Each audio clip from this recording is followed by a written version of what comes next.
this spring, having had a year under your belt, now being someone who's had that experience? I mean, I'd say the big difference from this spring and last spring and having that 1 year was just the speed of the game.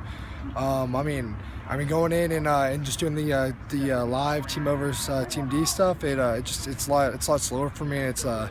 And it's just like I kind of comprehend everything, like sit back, comprehend everything, just work on my technique instead of having to worry about learning the plays like that. So it's something a big spring for me.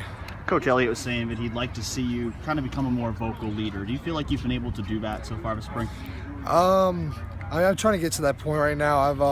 I'm still trying to establish myself as a lead by example kind of guy and like throw myself out there. But I mean, I'm hopefully by the end of spring I can accomplish that. Technically, what do you want to improve on from your freshman season?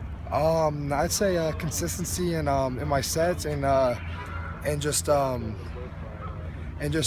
one-on-one situation, just be more consistent with it as far as pass and run goes. Just being able to on run, just drive guys off the ball, like unwillingly, like be able to drive them off the ball. And then as far as pass goes, just being able to be consistent with the guys that are going against and just keep him off the Sean. Who gave you the most trouble last year? Maybe one defensive end or one team? I'd say Boston College, NC State. Mike Rush from NC State definitely gave me some trouble, but and then Boston College, they had a few guys that gave me some trouble. So, what do you learn from those particular games? Because I'm sure with the coaches, they'd rather teach you off of mistakes rather than success. Some of the things I learned is just being quicker on my sets and just knowing who I'm going against, just knowing what type of rusher he is, whether he's like more technical or if he's just quicker or quick twitch off the edge, and just learning all the guys to go against. How good do you feel about where the offensive line is right now? Guys like Taylor Hearn, Jake Morgan stepping into bigger roles.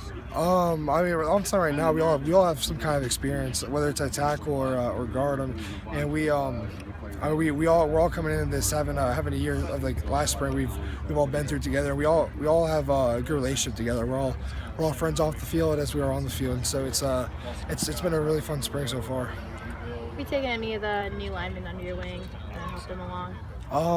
Tremaine definitely. And Sean. I mean, he comes at me with a lot of questions. I kind of just help him along, and it does get aggravating at times. But I mean, I was at that spot one time, and so I know how he feels. So I just try to help him answer to the best of my abilities. What are the intelligence factors that it requires to be a good offensive lineman? I just say how you view the defense, because you can kind of see when one linebacker's kind of lean, and you kind of feel how like the defensive end's kind of lean, and you say, all right, he's probably gonna come inside, and like all right, he looks like he's about to come outside. So if that linebacker's coming outside, defensive end's gonna come inside. So now I know how to prepare my stance to be able to block the defensive end. Who coaches you up on that? Is Coach Caldwell? Is it Coach Thomas Austin?